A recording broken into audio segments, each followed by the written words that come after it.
What's up, everybody? I'm Finn McKenty. This is the Punk Rock MBA, and let me start today by taking you back in time to another world where guitarists were pretty much the coolest people in the world. When bands like Guns N' Roses or Van Halen were at the top of the charts, and even pop songs had like ripping guitar solos.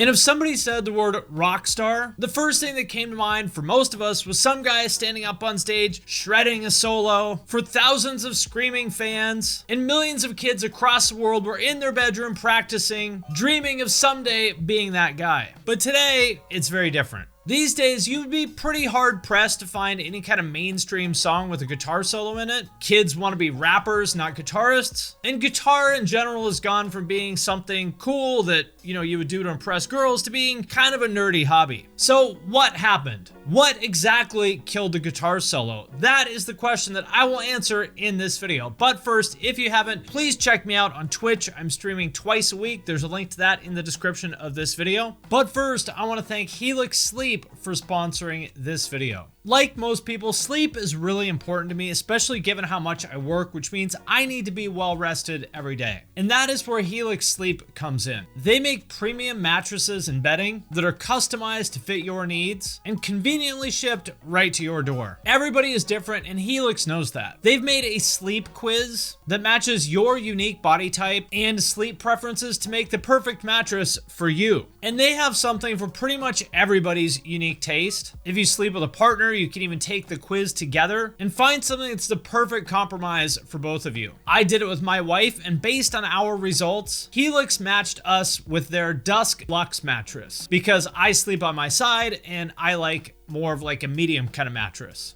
I've had this mattress for a couple months now, and honestly, I love it. I'm not even saying that because they sponsored this video. I legitimately love this mattress. I sleep so much better now than on the cheap mattress that we've been sleeping on for years. I wish we would have gotten this mattress years ago. Like, I'm kicking myself for not doing this a long time ago. And if it makes you nervous to buy something that you haven't tried, Helix has you covered because you will get more than 3 months to make sure that you love it. And if you don't, no worries. They will come pick it up for you and you will get a full refund. And the best part about all this is that Helix delivers the mattress right to your door for free anywhere within the US. And it's super easy to unpack it and set it up yourself. Click on the link below or go to my URL right here for up to $200 off your Helix sleep mattress plus 2 free pillows. All right, well, let me first start with some historical context here. For decades, the guitarist in a band was almost as much of a rock star as the singer. Probably like starting in the 70s or so as hard rock kind of started to become a thing, with the idea of the guitar hero being a central part of that. You could argue that maybe Jimi Hendrix was like the template for this, followed by people like Jimmy Page of Led Zeppelin, and of course Eddie Van Halen, rest in peace, who probably did more for guitar than anybody else before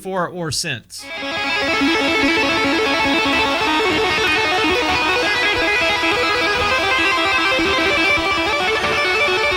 But the important thing to note here is that guitar solos weren't just for aggressive music. They were really everywhere. I mentioned Michael Jackson and Beat It earlier as one example of this, but if you listen, there were tons of guitars in general and specifically guitar solos in lots and lots of 80s rock and pop songs in general. The guitar solo was maybe not an essential part of songs back then, but pretty close to it. And everybody thought the guitar solos were cool back then. I mean, look at these guys rocking out to a Dire Straits guitar solo.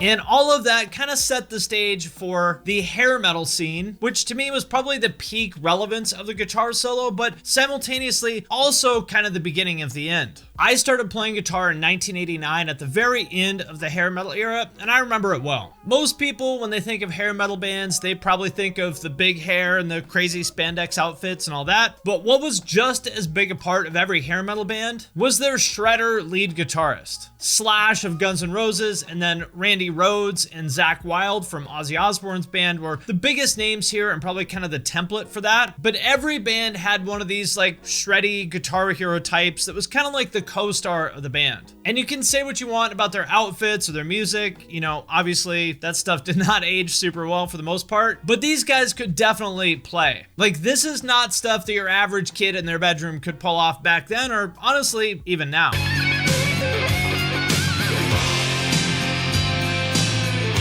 Which on the one hand made guitar cooler than ever, because these were huge bands selling millions of albums, and they were these like larger than life rock stars living the dream, traveling around the world, playing music, rocking out and partying. I mean, what kid in their garage wouldn't want to be that, right? But on the other hand, you kind of got the sense that it was starting to be almost like this arms race, with like everyone trying to outdo each other, and people playing solos that were kind of more about impressing other guitarists than they were making the song better. The ultimate example of this was the birth of the shred scene, which kind of started in the early 80s and peaked in the late 80s, which was literally just that. This was like guitar music created specifically for the purpose of impressing other guitarists. Yngwie Malmsteen would be the biggest name here, Racer X is another big one, or anything else on Shrapnel Records. And on the one hand, I can respect it because these guys legitimately were just insanely good players who pushed the limits of what was possible with guitar, both technically and creatively. If I had to pick one of these to listen to, I would say it would be Marty Friedman and Jason Becker's project Cacophony and their album Speed Metal Symphony, which is especially impressive and I would say holds up pretty well.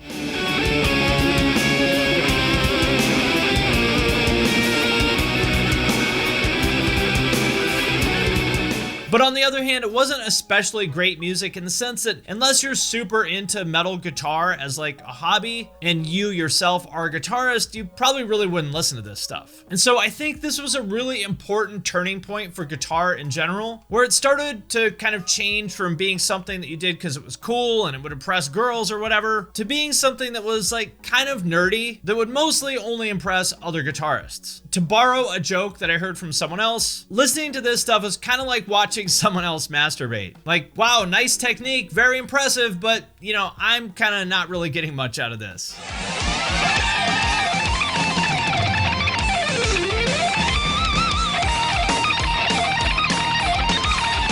And the next big inflection point here was the grunge scene, which, as everybody knows at this point, just exploded when Nirvana's Nevermind came out in 1991. And a lot of people mention grunge as the death of the guitar solo, but I don't really think that's correct. Because although the grunge bands really did pretty much kill hair metal overnight, the grunge bands were also very influenced by metal themselves, especially like Black Sabbath and Led Zeppelin. And a lot of them were very good players, and the grunge bands definitely did have guitar solos. Actually, they had a lot of them. And if you're kind of scratching your head here saying, really? They did? It's just that you may have forgotten them because their solos are really fundamentally different than what the hair metal and shred bands were doing. For example, listen to this one from Black Hole Sun by Soundgarden. It's easy to miss because it's mixed really low, it's kind of in the background, but it's actually kind of shreddy.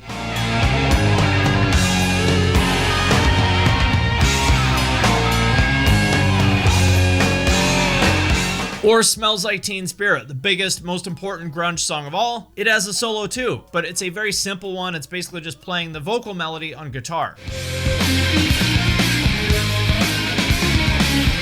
And so pretty much all these bands did have solos, but probably because of their punk influence, they always put the song first and the solo second. And so just like grunge pretty much killed the entire genre of hair metal, it also killed the era of the flashy, self-indulgent guitar solo. And the next big thing in rock after the grunge bands would be the punk bands like Green Day and The Offspring. And other than like very simple leads here and there that really only kind of barely count as solos, punk just kind of doesn't really have solos. So again, if you wanted to play flashy solos, there just really wasn't a place to do that in mainstream music. This is also when rap kind of really started to take over as the dominant form of music for young people on the back of Dr. Dre's The Chronic, which kind of made the guitar in general less relevant. But the next big inflection point specifically for guitar solos was nu metal becoming the next big thing in the world of rock and metal starting in the mid to late 90s, which pretty much completely did away with guitar solos. I'm sure there's a few you could find here and there, but really nu metal just does not have solos. And I think a big part of that is that nu metal really just expanded the sonic palette of what rock bands could do. So when they needed texture or atmosphere or dynamics, a lot of the things that a solo would have provided in the past, well, a nu metal band could use electronic or industrial elements or maybe turntables or any of those other sonic tools that really just weren't part of rock in the 80s or even in the early 90s. And the other big thing is that nu metal made it more about rhythm and groove as opposed to melody, which was kind of the basis of rock music in the 80s and even grunge, really. Like, really the defining element of nu metal is the bounce riff, which was really the beginning of the ones and zeros era of metal riffing. Those days feeling like a freight train, first one to complain leaves with the bloodstain. Damn right, I'm a maniac, you better watch your back, cause I'm f***ing up your program.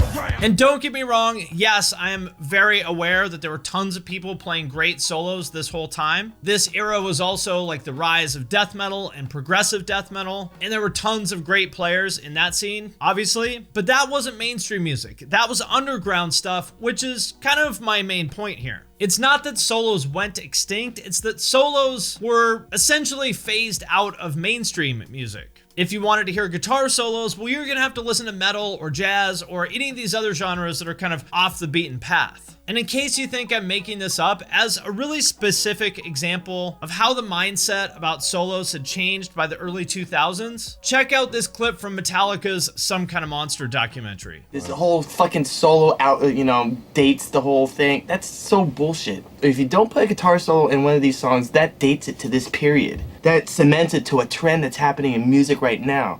I think that's stupid, and I think it's totally trendy. And so metal was kind of like the last stand of guitar solos, but by the mid to late 2000s, guitar solos were even under attack in the metal world with the rise of metalcore. And yes, some of the early 2000s bands like Killswitch and God Forbid did have solos, but by the late 2000s, it was very clearly about the breakdown. Whereas before, the solo was that moment that people would wait for as the climax of the song, now that moment was replaced with the breakdown.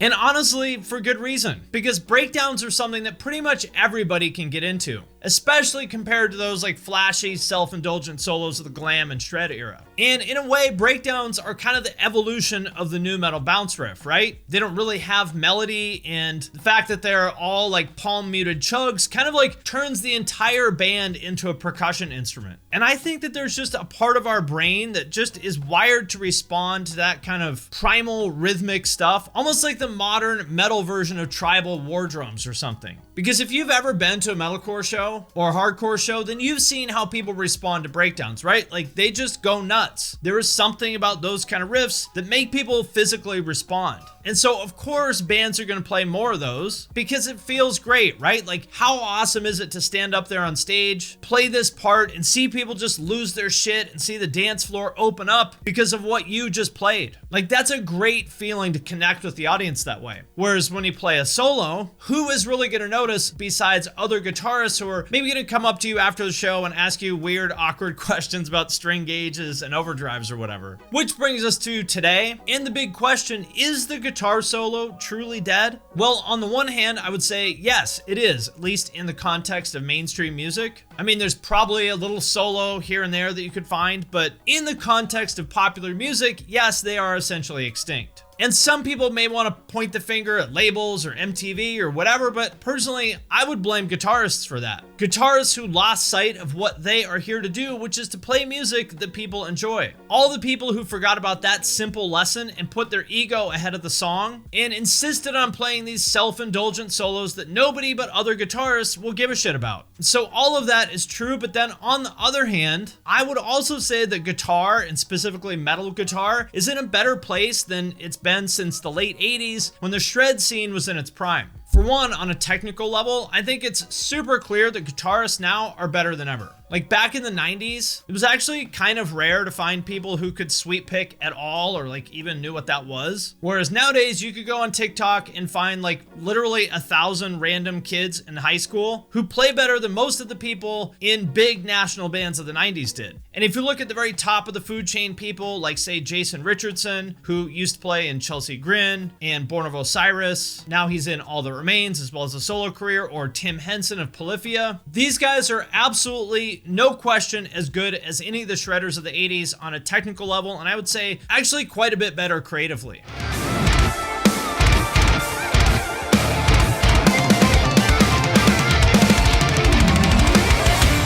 And so, although the guitar solo isn't really part of mainstream music anymore, I'd say that shred guitar as kind of its own subgenre is easily bigger than it's ever been and still growing. If I had to pick a few artists, I would say that Polyphia, Intervals, and Animals as Leaders are maybe the best examples of this. Periphery certainly in that conversation too, although I don't really consider them shred music. But either way, however you want to look at it, the point is that there's quite a few artists putting up very impressive streaming numbers and doing very well touring on the road, playing music that is honestly pretty niche, and essentially it is music by guitarists for guitarists.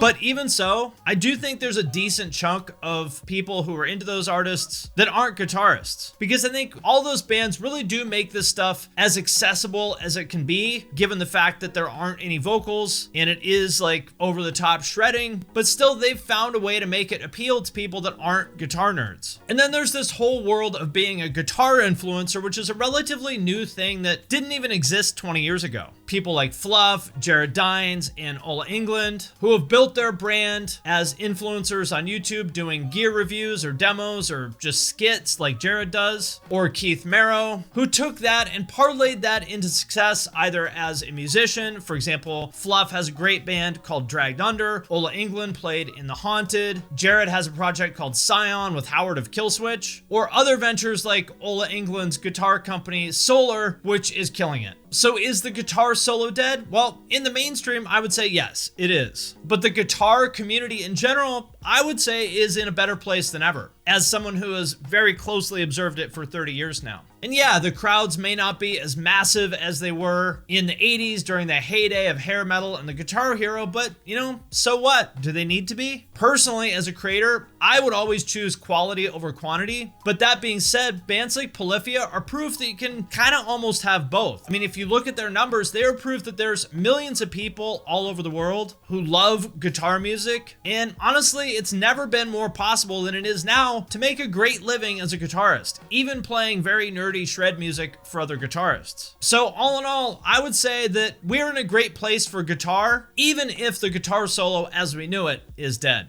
All right, my friends, that does it for this video. Let me know in the comments what you think about this. And as always, I want to thank everyone who supports me on Patreon, especially those of you who support me at the true cult level or above. If you want me to review your band's music, you can do that via Patreon. Just join at the $10 and up level. Every month, I do a call for submissions. I review everything that comes in live on Twitch. Then I post it on Patreon for everyone to see. So if that sounds cool, and if you want to get my ears and eyes on your music, then hit the link in the description of this video. And with that, I will sign off for now, but I will see you next time.